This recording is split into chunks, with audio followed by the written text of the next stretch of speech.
Sin más preámbulo, vamos a dar inicio a esta mesa con la primera de las preguntas que me permito presentarles, la cual indica, ¿qué es el arbitraje de inversión? El primer expositor que hará referencia es don Juan y posteriormente hablará don Esteban. Le cedo la palabra a continuación. Muchas gracias. Bueno, buenas tardes a todos. Quería empezar simplemente agradeciéndoles por estar acá. Sé que es siempre difícil hablar de arbitraje de inversión después del almuerzo, a la hora de la siesta, y realmente muchas gracias. Quería también agradecer a CYA por la invitación, especialmente a Francisco Montes, que anda por ahí. Y también aclarar de que es probablemente una confusión fruto de la tradición rioplatense de llamar a la licenciatura doctor en Derecho, que no tengo un doctorado, soy licenciado en Derecho, pero se llama doctor en Derecho. Simplemente esa clarificación. Ahora, a los efectos de contestar la primera pregunta, arbitraje e inversión, el siguiente caveat simplemente voy a dar, que es que por más de que hay que empezar por una definición, si se quiere, más dogmática o al menos más de clase, esta es una inversión que es una definición que necesariamente es móvil y que voy a tratar de más o menos explicar por qué entiendo que es una definición que no es fija ni tallada en piedra. Si tenemos que definir arbitraje e inversión de por sí, deberíamos decir que es un procedimiento arbitral como elemento básico en pie de igualdad entre las partes, entre un Estado o una subagencia o parte especial de ese Estado, o sea, algo que sea público, y un privado que sea regulado en principio, y aclaro y subrayo el en principio, por elementos de derecho internacional público. La protección de inversiones, el arbitraje de inversiones necesariamente se tiene que encuadrar dentro de la historia de la protección de inversiones. El Instituto de Protección de Inversiones, históricamente considerado bajo la órbita de la protección diplomática. Protección diplomática que era básicamente un Estado que tenía un nacional en un lugar, en un país X determinado, que se sentía agredido, era ese Estado de ese nacional el que acudía contra el otro Estado a reclamarle.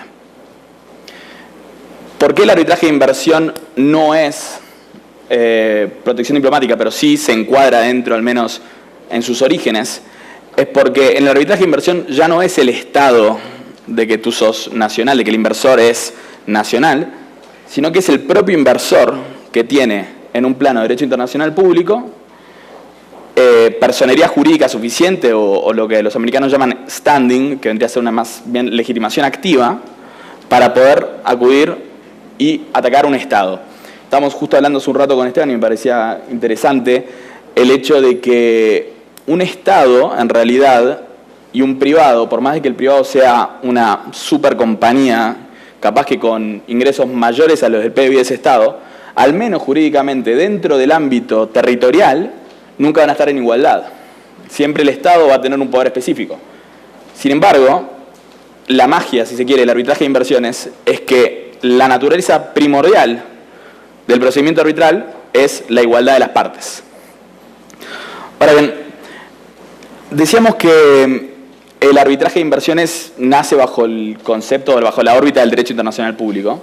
Y esto es así, los primeros arbitrajes de inversiones vienen bajo los tratados de protección de inversiones, que el primero es de 1959, que es un tratado entre Alemania y Pakistán, aunque el verdadero primer tratado con disposiciones sobre resolución de controversias, o sea, sobre arbitraje, es un tratado entre Francia y Túnez en el 69.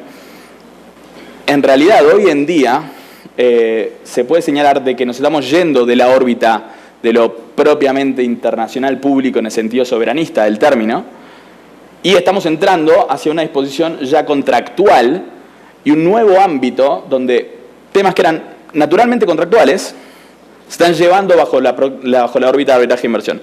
Entonces eso que lo dije súper genérico, en realidad la idea que más me importa que se queden es que es algo regulado por internacional público, sí, pero que normalmente, y en las otras preguntas que vamos a ver más adelante, vamos a ver cómo se va elastizando cada vez más ese concepto. Gracias. También Gracias. Quiero aprovechar también para agradecer a la organización por la invitación. Me parece bastante interesante cómo este Arbitration Day de Costa Rican Journal Arbitration se ha venido desarrollando durante los años La verdad es que es un privilegio poder estar acá. Tal vez para complementar un poquito lo que dice Juan, me gustaría empezar por decir que, bueno, evidentemente no solo hay una relación, un arbitraje de inversión entre un particular y un Estado, sino que hay unas características importantes o realmente muy específicas de esta relación, y es que debe haber una inversión, ¿verdad? Y para esto normalmente los tratados bilaterales de inversión o los tratados de libre comercio con capítulo de inversión o los diferentes tratados internacionales van a regular qué es una inversión, ¿verdad? Y no todos los tratados tienen la misma definición de inversión, así que es algo que caso por caso va a tener que ir a leerse la definición y ver qué es lo que comprende. Por ejemplo, una definición de inversión podría incluir, no sé, temas de derechos intangibles, y otra podría ser simplemente sobre activos fijos, ¿verdad? Entonces habría una diferencia ahí entre uno y otro. Pero además, al existir una definición de inversión, también va a existir una condición de inversionista, que va a estar en buena medida circunscrita a la definición de inversión, ¿verdad? Y que también puede cambiar de un tratado a otro. En algunos tratados, pues, un inversionista podría ser una empresa jurídica que esté constituida en el Estado parte digamos, de un tratado de inversión que no es el Estado, digamos, contra el cual se está dirimiendo el arbitraje, y en otros únicamente si los accionistas de esa empresa no fueran, digamos, nacionales, o fueran nacionales, perdón, de ese país. Entonces, es algo que puede ir cambiando de un tratado a otro. Pero sí es importante, digamos, determinar que al final de cuentas, el hecho de que existe una inversión y el hecho de que la persona, una de las partes, por lo menos, que está involucrada en ese arbitraje, sea un inversionista, hace que se otorguen condiciones especiales para poder entrar dentro de lo que es un arbitraje de inversión o no. Entonces, dependerá del tratado específico, dependerá del derecho que esté regulando, dependerá del contrato que esté, por el cual, digamos, esté rigiendo, pero de alguna forma sí tiene que haber una condición de inversionista de inversión para poder calificar dentro del tratado de inversión. Ya con las siguientes preguntas, pues entraremos un poquito más en los detalles de qué implica o cómo se regula el tratado de inversión. Entonces, lo del arbitraje de inversión, perdón. Muy bien, teniendo entonces la primera pregunta por respondida, sigue la número 2, que indica: ¿cuáles son las reglas por las que se rige el arbitraje de inversión? En esta pregunta contestará primero don Esteban y posteriormente don Juan. Gracias, Sofía. Bueno, y precisamente atendiendo lo que estaba hablando antes, el arbitraje de inversión podría eventualmente también regularse por reglas diferentes a las que por las que se dirime un arbitraje comercial, ¿verdad? Entonces, uno de los referentes más importantes de reglas que existen en arbitraje de inversión, por ejemplo, es el Convenio de Washington, por el cual se crea el CIADI, que al final de cuentas es un tipo contiene un reglamento de arbitraje específico para dirimir controversias de inversión entre los países miembros de la Convención del CIADI, y los inversionistas que puedan estar en esos, que puedan, digamos, haber hecho inversiones en esos países. Por supuesto que los tratados bilaterales de inversión podrían entrar en especificidades más allá de si se incluye o no la posibilidad de ir a arbitraje del CIADI, pero lo normal es que, por ejemplo, un tratado bilateral de inversión, un tratado de libre comercio con capítulo de inversión, contiene una posibilidad de ir al mecanismo del CIADI si los estados parte o los nacionales, los estados parte o los estados a los que pertenecen los inversionistas son miembros de la Convención del CIADI.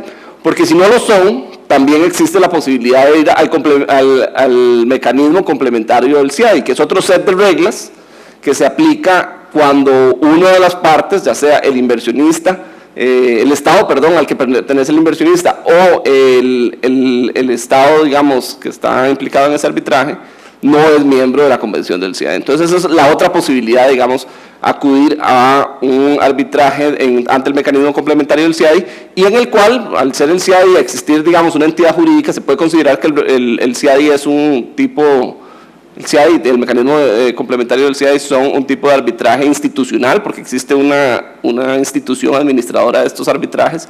Entonces, podría entonces la Secretaría del CIADI administrar este proceso. Normalmente los tratados también contienen una posibilidad de ir a las reglas de arbitraje ad hoc, y ahí normalmente se usa como referencia las reglas de la CENUDMI o un CITRAL, que son reglas de arbitraje que se pueden utilizar también perfectamente para arbitraje comercial, y que contienen en la última revisión que se hizo y que está, digamos, la más reciente, contienen inclusive un set de reglas especiales que pueden aplicar para lo que son disposiciones de transparencia en los arbitrajes de inversión. Entonces, estas son, digamos, los tres sets de reglas donde normalmente los tratados uno ve que viene una previsión de que se puede ir a un arbitraje de inversión. Sin embargo, el arbitraje de inversión no está limitado por esas tres reglas. De hecho, existen arbitrajes de inversión, es muy común ver arbitrajes de inversión que están siendo regulados por otras reglas, por ejemplo, las reglas de la ICC, ¿verdad? Por poner solo un ejemplo de las diferentes reglas de arbitraje que existen para dirimir arbitraje internacional. Y al final de cuentas, aun cuando tiene, por ejemplo, las reglas del CIADI, los mecanismos complementarios del CIADI o las reglas de un CITRAL, tienen algunas disposiciones específicas, bien que mal terminan siendo pues reglas de arbitraje que, con las diferencias que puedan tener unas reglas arbitrales de otras, pues contienen la esencia de lo que implica un arbitraje, ¿verdad? Entonces, y que siempre da, por ejemplo, mucha libertad a las partes para que fijen una agenda procesal, para que de alguna forma regulen cuántas audiencias pueden haber, etcétera, etcétera. Pueden haber diferencias de una a otra, pero al final de cuentas vienen siendo muy similares, solo que estas primeras que mencioné sí tienen condiciones específicas que hechas, digamos, para el arbitraje de inversión.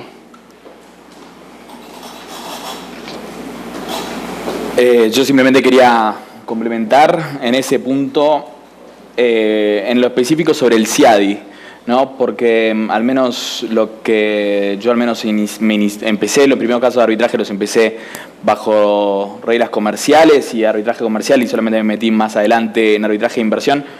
Siempre entendía el CIADI también un poco como esa idea filosófica de que el CIADI era otro sistema más de reglas. Pero también hay que recordar que el CIADI no solamente son reglas institucionales, sino que es una convención. Como convención es un instrumento de derecho internacional público que tiene hasta una razón de ser filosófica, si se considera el espectro de instrumentos que tiene. En el sentido de que las reglas de la ICC, las reglas ad hoc de un CITRAL o lo que sea, van a determinar, sí, el procedimiento, pero no van a determinar el acceso tanto. O sea, el acceso, dícese, la jurisdicción del centro, porque eso va a depender de la voluntad de las partes. Pero el CIADI, como el CIADI no solamente determina procedimiento, pero sino también determina, por ejemplo, que ese laudo es por definición ejecutable sin necesidad de ejecutar bajo Convención de Nueva York, por ejemplo, entre otros elementos, hay protecciones adicionales. El CIADI, lo que hablábamos en la pregunta anterior con Esteban, que Esteban bien decía, los tratados pueden decir que esto es una inversión y esto no lo es. Sin embargo, en el CIADI, el artículo 25, por ejemplo, establece elementos objetivos de inversión más allá del acuerdo entre las partes. Entonces, esa característica que tiene el CIADI, que nos parece, al menos a mí me pareció más antinatural, viniendo del punto de vista de arbitraje comercial, me parece que es un elemento a destacar. Muy bien, la siguiente pregunta a la cual deben responder los expositores es: ¿cuáles son los estándares que se consideran normalmente en el arbitraje de inversión? En esta pregunta intervendrá primero don Juan y posteriormente don Esteban. Muchas gracias. Los estándares, cuando hablamos de estándares, hablamos de los estándares de protección. Como ya hemos mencionado en la primera pregunta, el arbitraje de inversiones es de naturaleza tuitiva, en el sentido de que busca, al menos en espíritu, proteger al inversionista que está en una situación complicada en un lugar que no es el suyo. Entonces, vamos a simplemente a vuelo de pájaro, porque no se puede desarrollar efectivamente qué son los estándares de protección. Básicamente, la regla principal en arbitraje de inversiones es que un inversionista no puede ser discriminado por el origen que tiene. Y en base a esa regla podemos ir encontrando los ramales concretos de arbitraje de inversión. Así, por ejemplo, la regla más clara es el tratamiento nacional. Un inversor extranjero no puede ni debe ser tratado distinto por el hecho de ser extranjero. La contracara de eso es el tratamiento de la nación más favorecida. Si a otro extranjero le das un mejor tratamiento que a mí otorgame el mismo. Son contracaras. Eso vendrían a ser criterios de no discriminación subjetivos. Depende del inversor, o sea, es desde el punto de vista del inversor. Pero también podemos hablar de estándares de protección objetivos, en el sentido de que sean elementos que se analicen por sí solos, independiente del inversor en el cargo. Por ejemplo, lo que en inglés se dice fair and equitable treatment, que podría ser tratamiento justo y igualitario, que es un concepto de que, por ejemplo, cuando un país va a ser, y siempre los casos siempre señalan que va a haber casos concretos, entonces por eso es muy difícil de definirlo en abstracto. Pero, por ejemplo, que un país va a tomar una medida, que esa medida se ajusta para todos los sectores del mercado, o al menos todos los participantes de un determinado sector, y no solamente a una de las partes. Otro, y hay un caso que me parece que ilustra mucho esto, es lo que se llama la Full Protection and Security Clause, que básicamente lo que dice es que los estados tienen una obligación de medios de otorgar las condiciones para la seguridad de un inversor. Entonces, por ejemplo, había un caso en Sri Lanka que se llama Asian Agriculture Case, que en Sri Lanka vienen, como nos pasó a muchos países latinoamericanos, guerrillas toman una planta a un inversor. Llaman a la policía, llaman al ejército, y el ejército, que en ese sector está más o menos coordinado con la guerrilla, no va. ¿Qué hace el inversor? Va al CIADI y obtiene un laudo favorable porque el Estado no proporcionó las condiciones mínimas necesarias para otorgarle la seguridad que tiene que otorgar como Estado. Entonces ahí vemos la naturaleza tuitiva del arbitraje de inversión, pero también vemos cómo el arbitraje de inversión en realidad se está ensanchando y ensanchando y ensanchando. Y más adelante vamos a ver un caso de derechos humanos, típico caso de derechos humanos, en el ámbito del CIADI. Simplemente para terminar, porque veo que me queda muy poco, un minuto, lo que hablaba antes, ¿no? Antes mencionábamos que obviamente tiene que, y lo decía muy bien Esteban, tiene que haber condiciones de inversión, tienen que haber unos elementos objetivos. Y yo decía un poco para el otro lado de que se está contractualizando mucho el arbitraje de inversiones. Y este es como el último criterio, ¿no? Lo que se llama las cláusulas paraguas. Las cláusulas paraguas son básicamente cláusulas que están en los tratados de inversión que dicen, bueno, todos los acuerdos que vos, Estado, hayas tomado con el inversor en particular, que pueden ser desde un arriendo de un auto hasta un acuerdo de inversión propiamente dicho, van a ser protegidos bajo el tratado. Entonces, como toda la vida, hay dos escuelas, hay gente que dice, no, hay que cumplir lo que decía Esteban, hay que cumplir las condiciones mínimas de inversión para poder considerarse, y hay gente, y hay muchos casos, CGS con Pakistán y otros más, que dicen expresamente que cualquier incumplimiento contractual, por el hecho de esta existencia de este tipo de cláusulas, se va a subir a la categoría de una violación de derecho internacional público. Sí, tal vez ahí sobre el tema de los estándares, uno de los puntos interesantes es que, bueno, aquí en nuestros países nosotros normalmente conocemos estándares como el de no discriminación, ¿verdad? Temas como el de expropiación, el estándar de expropiación, pero hay estándares como algunos de estos que mencionaba Juan, como el trato justo y equitativo, que incluyen, por ejemplo, el derecho a que no haya denegación de justicia en sede criminal o en sede comercial o civil y administrativa, o la seguridad, la protección y seguridad plenas, que incluye, por ejemplo, tener un nivel mínimo de protección policial, digamos, que son estándares que se rigen no necesariamente tanto, en muchas ocasiones, por el derecho local, sino también por el derecho internacional consuetudinario, ¿verdad? Entonces, hay situaciones en donde podría perfectamente un tratado de inversión dar una protección mayor que la que da a un inversionista por una inversión que hace en un país, que la que da la misma legislación de ese país. Y eso es uno de los temas tal vez que ha sido motivo de discusión pues en los temas, cuando se discute el arbitraje internacional de inversión y si se debería o no se debería tener este tipo de tratados, son los temas que causan un poco de preocupación, que hayan estándares más allá de los que contiene nuestra propia legislación, que puedan, digamos, estar otorgando protecciones adicionales a inversionistas extranjeros que no tienen nuestros propios nacionales, ¿verdad? Pero también la verdad es que en derecho internacional existen pues algunos reconocimientos y jurisprudencia y doctrina de qué deberían ser el tratamiento pues mínimo de cierto tipo de situaciones, y normalmente si por alguna razón un Estado no llega a cumplir con ese tratamiento mínimo, pues el inversionista sí tiene derecho a que se le trate con ese estándar, digamos, un poquito más alto que la legislación local, pero que le permite, digamos, tener una garantía de que su inversión está siendo sujeta a parámetros objetivos, ¿verdad?, a la existencia de un debido proceso, el cual pues está regulado en la mayoría de las jurisdicciones, pero a veces por diferentes circunstancias en algún momento podrían o no estarse aplicando o podría, digamos, ser menor que los estándares internacionales. Entonces es un tema muy interesante cuando venimos a discutir el arbitraje de inversión.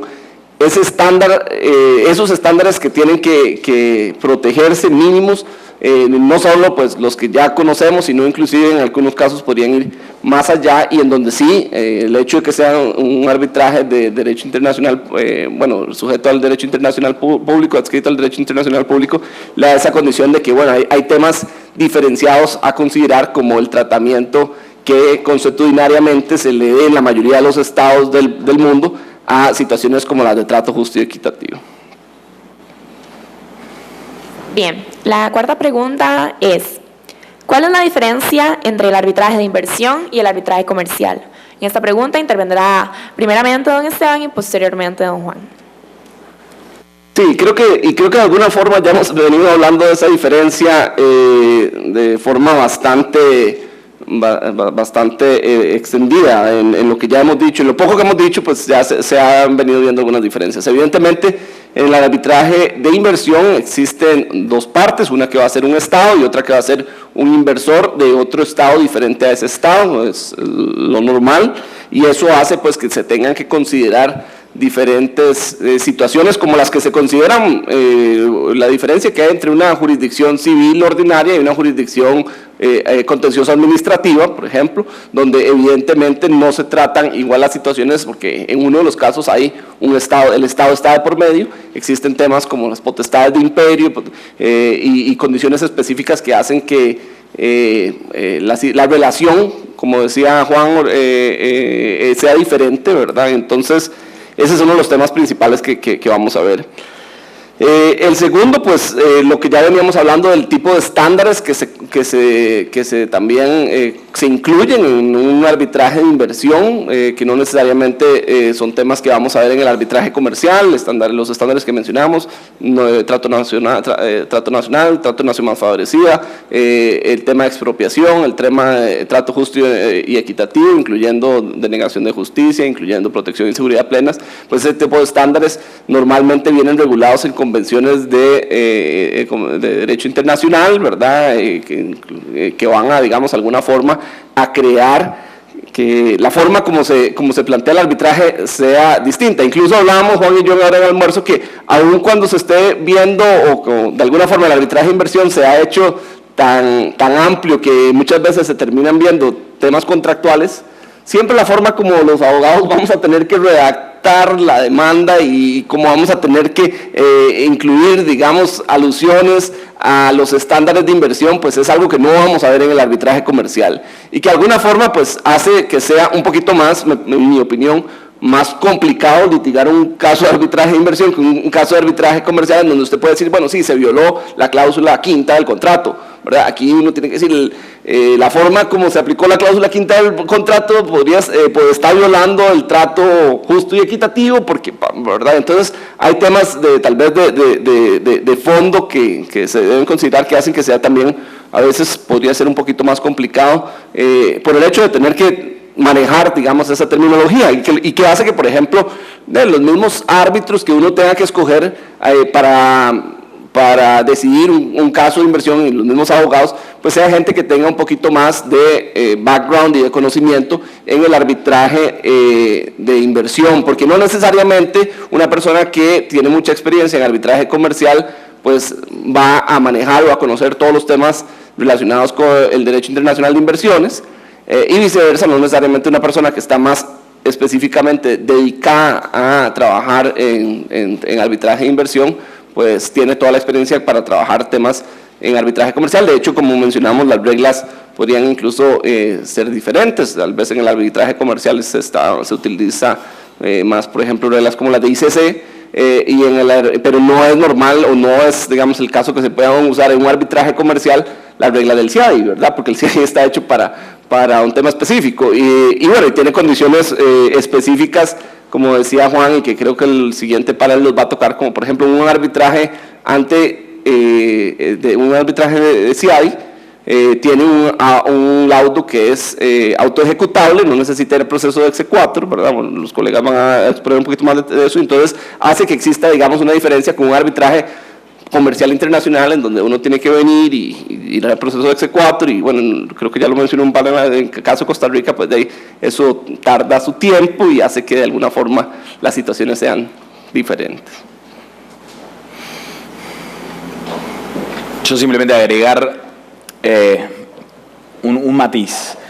Por más que sí, efectivamente, si nosotros analizamos las reglas entre arbitraje comercial y inversión, al menos si estamos hablando de CIADI, son distintas. Si vemos la argumentación, efectivamente así es distinto.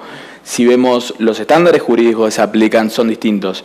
Pero simplemente, y esto es por una naturaleza destructiva que tengo, simplemente traten de imaginarse por un minuto esta situación. Una cláusula de una entidad estatal, ¿tá? Una entidad, yo qué sé, en Argentina, YPF o Petrobras o lo que quieran, Pemex, cualquiera de las grandes que se imaginan, contra otra, que tienen una cláusula en un contrato, tienen, como pasa mucho, una cláusula de arbitraje CIADI. Dice que si no se va a CIADI, vamos a ir a la ICC. Entonces, está muy bien, la diferencia es muy clara entre arbitraje comercial y arbitraje de inversiones, pero muchas veces la realidad es más rica que la ficción, y podemos ver de que si nosotros analizamos puramente la controversia en sí, nosotros sí, como bien dice Esteban, la vamos a argumentar completamente distinto, el laudo va a tener naturaleza distinta, los árbitros van a ser distintos y hasta que probablemente los abogados vayan a ser distintos, pero la controversia en sí, o sea, el problema de vida que tienen esas personas, es muy difícil de meterlo en una categoría que sea expresamente arbitraje de inversiones y arbitraje comercial. Entonces me parece que ese me parece probablemente el desafío más lindo, más allá de los efectos prácticos que son muy importantes, desde un punto de vista teórico, analizarlo eso. Bien, continuando entonces con las preguntas, la número 5 establece: ¿por qué existen tantos casos de arbitrajes de inversión contra partes latinoamericanas? En esta pregunta intervendrá primero don Juan y posteriormente don Esteban. El arbitraje de inversiones, hay mucha gente que considera de que si uno hace un análisis económico del arbitraje de inversiones, básicamente es un hedge, es un cover, es una cobertura que cubre un tipo particular de riesgo, que es el riesgo político o el riesgo país, si se quiere. O sea, las posibilidades de que tú, en una inversión, esa inversión se vaya a ver frustrada por un cambio dirigido por las élites políticas o las estructuras políticas de determinado país. Si nosotros consideramos eso, o sea, ese análisis economicista, que quizás puede ser reduccionista, pero que tiene cierta parte de verdad, y vemos Latinoamérica, efectivamente lo vemos así. Hoy en día las partes, o sea, entre Argentina y Venezuela tienen un porcentaje que supera cualquier otro caso de arbitraje de inversiones, solamente entre esos dos países. Si después analizamos y empezamos a sumar otros, efectivamente hay una hiperlitigiosidad en América Latina con respecto al arbitraje de inversiones. Si las causas son la poca estabilidad política o el riesgo político, o el riesgo político es consecuencia de la hiperlitigiosidad de los inversores, que como son inversores de mercados muy especializados, como los mercados emergentes, tienen una naturaleza natural, una condición natural litigar más que de repente otro tipo de inversores? Es una cuestión que obviamente no voy a responder y que me parece que es un poco un dilema de huevo y la gallina. Pero efectivamente es un dato de la realidad de que hay más arbitrajes en la América Latina. Lo interesante es cómo los países pueden también tener otro tipo de instrumentos para defenderse ante esto. En el sentido que decíamos al principio de que el arbitraje de inversiones nace como un elemento de naturaleza más tuitiva al inversor. Pero hoy en día, con condiciones más iguales entre inversores y estados en muchos casos, y inversores que de repente no son tan buenos, vemos muchos casos donde son los estados o sus agencias las que efectivamente o reconvienen o directamente demandan en arbitraje de inversión a esos inversionistas. Eso plantea, me parece, que al menos a los efectos latinoamericanos, sacarse un poco eso del cuco de que el arbitraje de inversión está interpuesto desde Washington y tiene una naturaleza política y el Banco Mundial es el diablo, cuando en realidad podría ser una herramienta de las dos partes, tanto inversionistas como países, para generar un diálogo y tener un canal común y natural para dirimir las controversias. Gracias.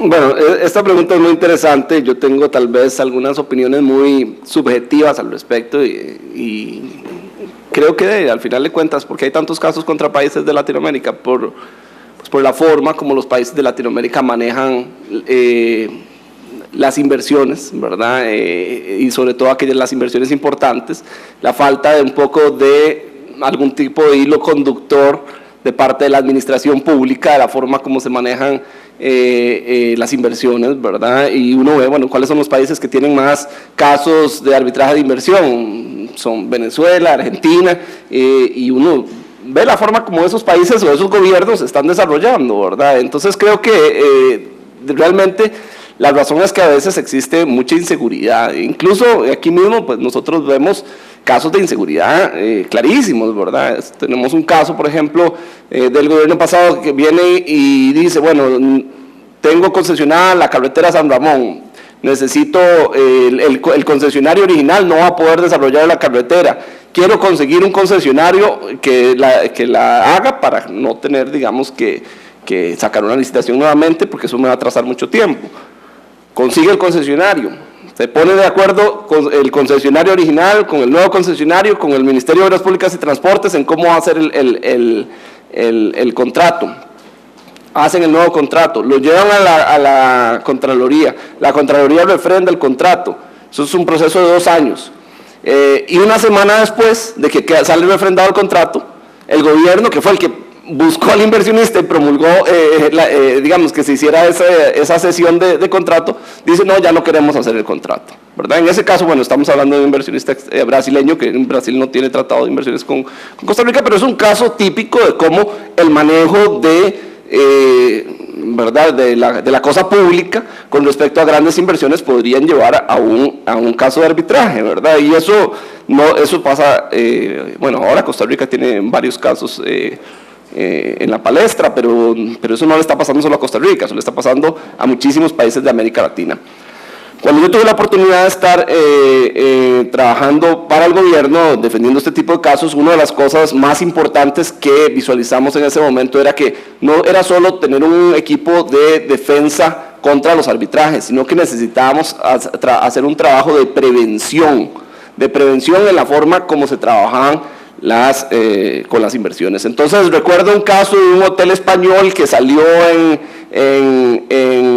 que había estado tratando de una forma, digamos, irregular a sus trabajadores, o tenía trabajadores, creo que eran trabajadores nicaragüenses que no estaban a derecho, y que hubo un problema de que uno se murió por un tema de falta de los requerimientos básicos, digamos, de salud ocupacional. Y entonces salió un ministro diciendo, para mí deberían cancelarle todos los permisos inmediatamente y cerrar esto. Y entonces yo me acuerdo que yo fui donde mi ministro y le dije, vea, ministro, o sea, nosotros tenemos un tratado bilateral con España, no se puede hacer eso. Y el solo hecho de que ya la ministra esté amenazando con hacerlo, pues nos puede poner en un problema. Hable con ella y diga, vean, no podemos salir a hacer estas declaraciones así, digamos, al calor del momento, porque evidentemente como administración pública tenemos que, de alguna forma, de mantener la cordura ante las situaciones, aunque sean las más extremas. Entonces, tal vez ese par de ejemplos los dejo por ahí. Yo quería agregar simplemente un minuto, un puntito medio olvidado, que quizás un dato que puede surgir interesante. Sí, hay muchos casos contra países latinoamericanos por un tema de inestabilidad estructural, si se quiere, que es un dato de la realidad. Pero la verdad es que, por ejemplo, en 2013 el 60% de los casos de inversiones fueron contra países emergentes. 60%. ¿Tá? Tampoco es un 95%, es un 60% versus 40%. Uno de los países más demandados el año pasado fue España. Estados Unidos es uno de los países más demandados también, tiene muchos arbitrajes de inversión bajo el capítulo 11 del NAFTA. O sea, hay como un proceso que es muy interesante al mismo punto de vista de la toma de decisiones de los integrantes del mercado, de cómo ellos ven.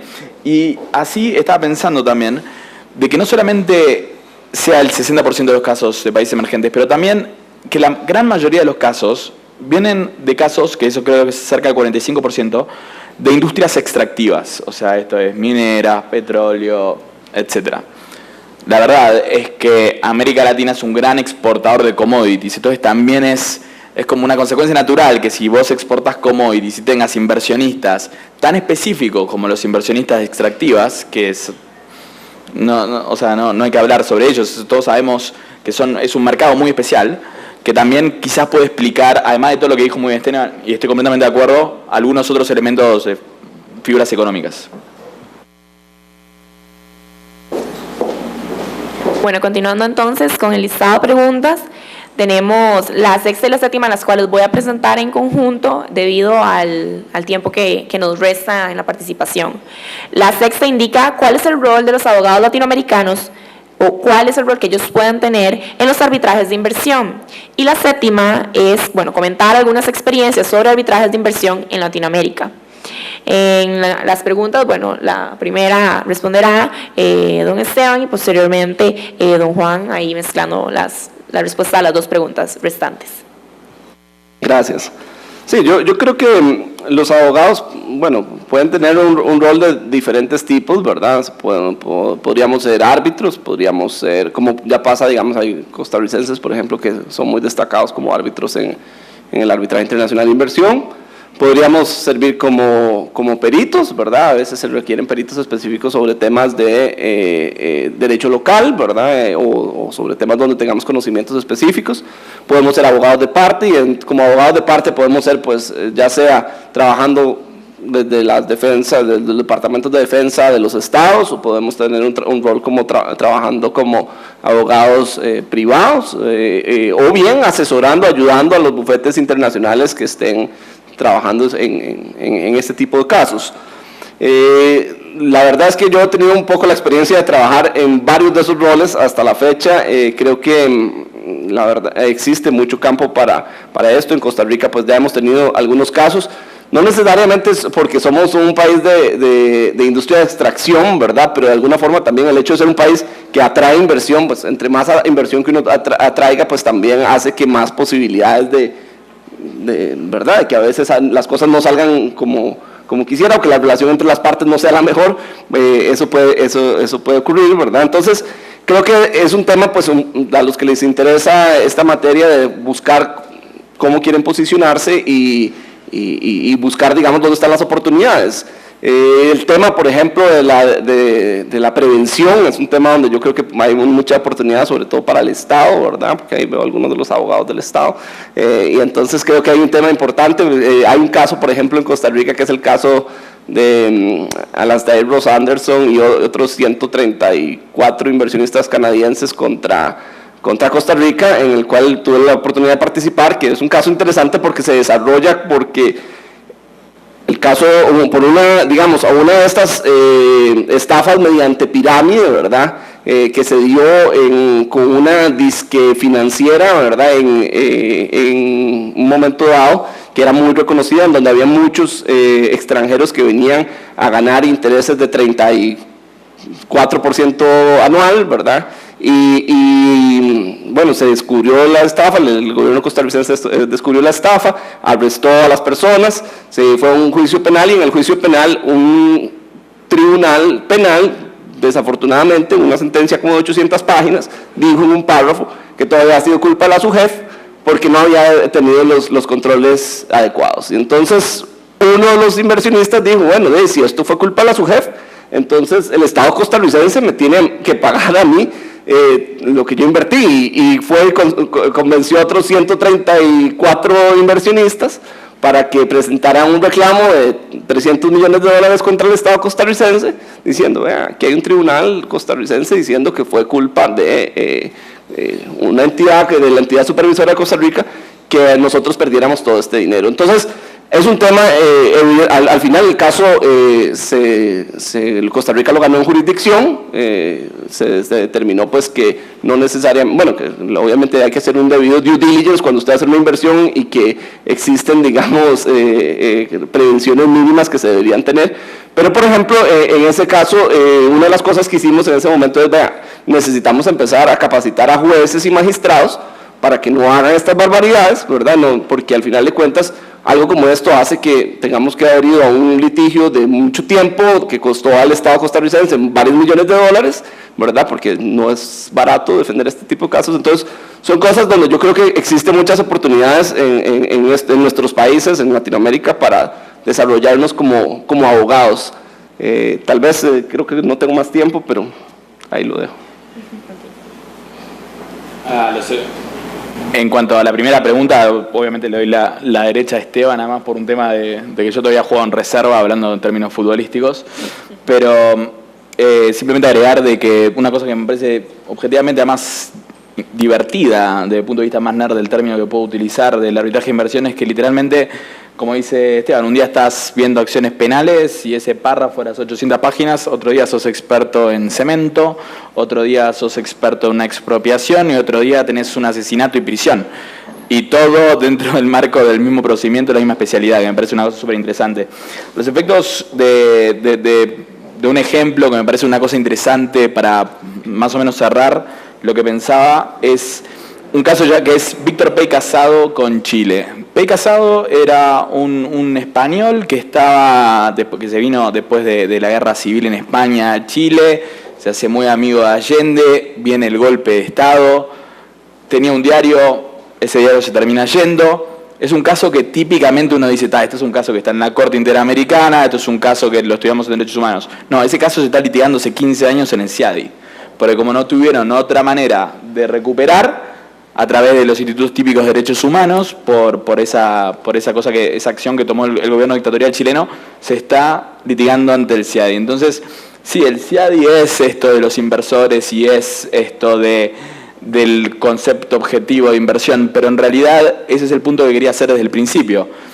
La expansión que ha tenido el concepto de arbitraje y inversión, que llega a un punto de que un tema de derechos humanos de una fábrica de diarios, porque era un diario, se llamaba La Nación, creo, en Chile se esté litigando hace 15 años en el CIADI, sea el caso más longevo del CIADI, indica de que en realidad el arbitraje de inversión, y hablando mal y pronto, va para todo, especialmente en Latinoamérica, que lo mágico parece real y algunas cosas que no parecen de verdad son efectivamente de verdad. Pero esa era más o menos la idea con la que quería cerrar. Bueno, agradeciendo entonces la participación de ambos caballeros que se encuentran a mi lado, damos por concluida esta mesa, que a continuación seguirá, tiene por título CIADI, consecuencias de no aceptar una resolución del CIADI. Les solicito un fuerte aplauso para ambos expositores y gracias por permanecer con nosotros.